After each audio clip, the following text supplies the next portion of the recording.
Salut à tous, c'est Pang de la chaîne, bienvenue sur cette vidéo qui aujourd'hui va parler de coaching, va parler d'un élément tout simple qui nous arrive assez souvent, c'est cette espèce de partitionnement de nous-mêmes qu'on met en place et souvent qui nous pose problème.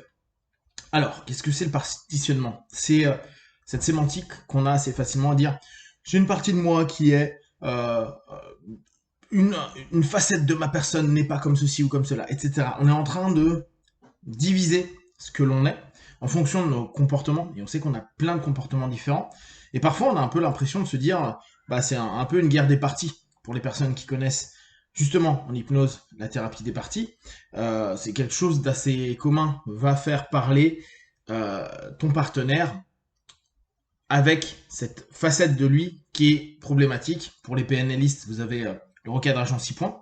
Pour les hypnotistes, classiquement, vous avez le part-thérapie qui va vraiment être une communication avec les aspects et les facettes de soi qui sont problématiques.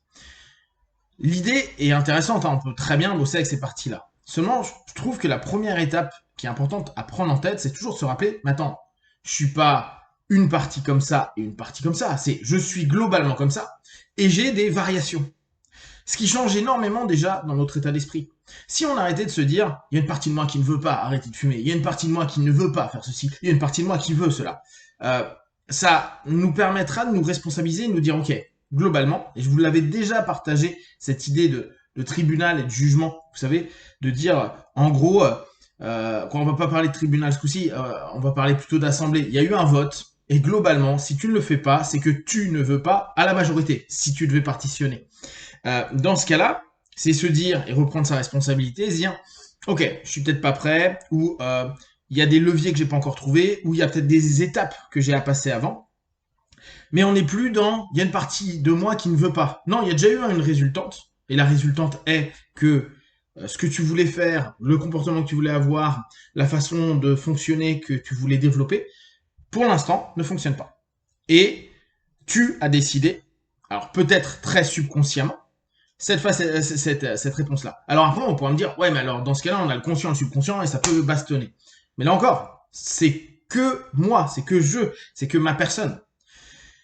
Bien sûr, je ne contrôle pas tout mon être. Et alors, il n'y a pas besoin de scénario avec le subconscient, hein, il suffit de voir, amusez-vous à réduire votre rythme cardiaque, amusez-vous à jouer avec l'ensemble des hormones de votre corps, amusez-vous à travailler sur tout le parasympathique, vous allez voir, en général, vous contrôlez pas et ça n'a pas l'air de plus vous biler que ça. Parce que tant que ça fonctionne, tout va bien. On sait bien, c'est au moment où on est un peu malade, où on se dit, eh, mais comment ça se fait que mon corps il m'emmerde comme ça?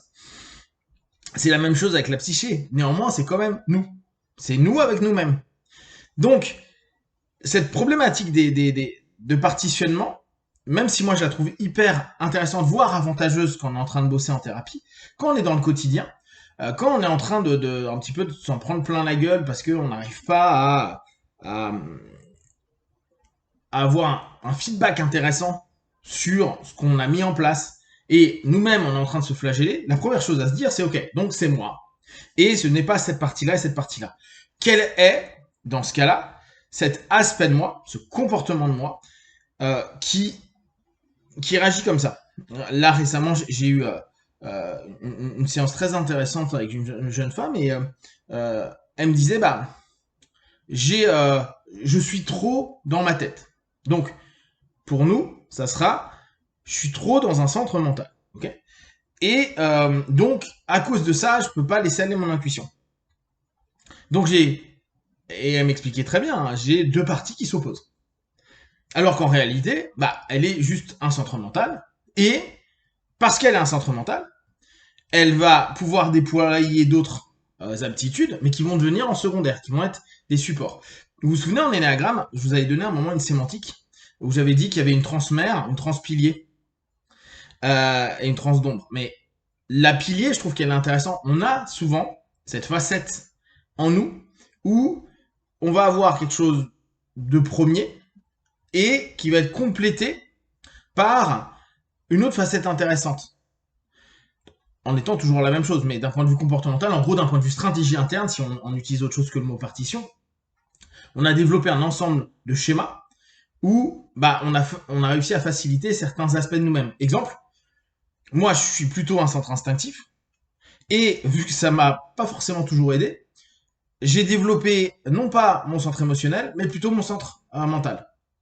Et au travers du centre mental, dès que mon centre instinctif commence à partir sur un truc qui est pas terrible, je relais assez rapidement, vous savez, c'est un petit peu comme les moteurs hybrides, euh, avec mon centre mental qui dit, mec, regarde tout ça, vois ça, observe ça, parce que tu sais que les conséquences, ça peut être ça.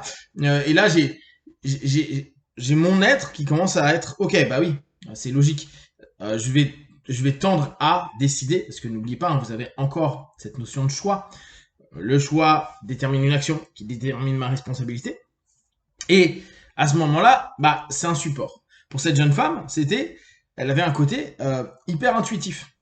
Sauf que, vu qu'elle n'aimait pas ce qu'elle avait l'impression d'être une opposition à elle-même, alors qu'elle est mentale, c'est quelqu'un qui est en centre mental. Et n'oubliez pas, c'est parce que vous êtes centre mentaux que vous ne pouvez pas avoir d'émotions.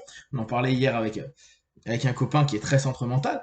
Inversement, c'est pas parce que vous êtes centre émotionnel que vous ne pouvez pas avoir un schéma intellectuel hyper structuré, hyper construit, etc. et que vous ne pouvez pas rationaliser certaines émotions, etc. Donc, bien sûr qu'on est un ensemble, bien sûr qu'on peut exploiter et qu'on est dans cet ensemble quelque chose de multifacettes, multifonctionnel. Et l'idée, c'est de se dire, plus je vais respecter ce que je suis, donc ma globalité. Et souvent, vous allez vous rendre compte que vous allez vous opposer, vous allez partitionner avec une opposition sur ce que vous êtes. Parce que c'est assez dur d'admettre, moi, je suis un hyper instinctif qui a des tendances à être un peu violent, voire sadique, méchant, pas sympa. Bon, c'est pas hyper beau comme schéma en premier lieu. Mais il y a plein d'autres aspects qui fait que c'est positif. Si je reprends les énagrammes, je suis très tribu, donc je fais hyper attention aux gens qui me sont proches. Je suis très protecteur. Bon, je suis un peu trop daron, mais il va y avoir tout ce côté-là qui peut être très bien. Donc, c'est toujours se dire, ok, bien sûr que ce que je vois souvent, c'est mon ombre parce que elle n'est pas idéalisée. Et souvent, je vais me dire, si c'est pas idéal, c'est que c'est pas bien. On est un peu dur avec nous-mêmes. Et donc, c'est l'autre facette de moi, l'autre partition que je décide d'être plus cool, parce que je l'idéalise. Mais aller dire à un centre émotionnel, non mais t'inquiète, ton centre émotionnel, il est trop bien. Quand il est en train de se taper des crises et des variations psycho-émotionnelles toutes les 2 heures, il va pas vous dire que c'est trop bien. Mais pour quelqu'un qui a un centre mental, qui va se dire, non mais ça me donne de l'intuition et je suis bien avec ça, oui, il peut idéaliser ce qu'il n'a pas vu qu'il ne l'est pas. Donc souvent, tu vas cracher sur ce que tu as. Hein, on a tous à peu près les mêmes fonctionnements. On désire toujours ce qu'on ne veut pas et on se rend pas compte de la valeur de ce que l'on a. Et ça, c'est un peu dommage. Donc là, moi, ce que je vous invite à faire, c'est vous dire ce que vous n'aimez pas quand vous partitionnez. Dites-vous que c'est certainement vachement plus vous que pas vous. Et c'est certainement en plus ce qui est majoritaire à l'intérieur de vous.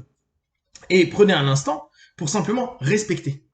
Juste respecter. Je respecte que je suis un centre. Alors, moi, je vous le divise là pour l'instant en centres. Hein. C'est simple, mais vous pouvez bien sûr, en fonction de vos stratégies, vos connaissances, votre manière de voir la vie, prendre une autre vision des choses.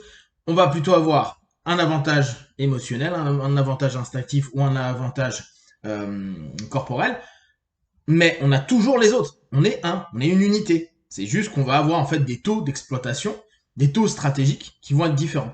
On n'est pas des partitions, on est toujours une seule entité. Et ce qui est intéressant, c'est parfois ce qu'on veut rejeter absolument, c'est assez souvent son centre. D'ailleurs, c'est assez drôle parce que dans les énagrammes, il y a beaucoup de personnes, et pas que dans les énagrammes d'ailleurs, dans beaucoup de systèmes de typage, les gens refusent pas mal, dans un premier temps, leur typage. Ça correspond pas toujours à ce qu'ils idéalisent d'eux-mêmes. Donc, moi, je vous invite vraiment à respecter ce que vous êtes. Vous êtes un mental, vous êtes un mental, vous êtes un émotionnel, vous êtes un émotionnel, vous êtes un instinctif, vous êtes un instinctif. Et de le respecter vraiment. Et dire, voilà, je me respecte complètement là-dedans et vous allez vous rendre compte que ça va ouvrir les portes des autres facettes de vous parce que vous allez plus vous-même vous créer un dialogue interne et puis un ensemble de comportements qui vont être dissonants. Mais au contraire, vous allez respecter ce que vous êtes, donc vous allez être vachement plus souple, vachement moins stressé, vachement plus en phase avec vos peurs, vos forces, vos faiblesses, tout plein de choses qui vous correspondent. Et dès lors, vous allez voir surgir plein d'éléments qui vont être particulièrement intéressants et surprenants dans vos comportements et pensées. Si vous avez des questions et des remarques partagées sur Facebook ou YouTube, j'y répondrai le plus rapidement possible. Et comme d'habitude, de tout ce que je propose, ne prenez qu'est-ce qui est juste pour vous. Testez, observez, analysez et concluez. Big one. Ciao.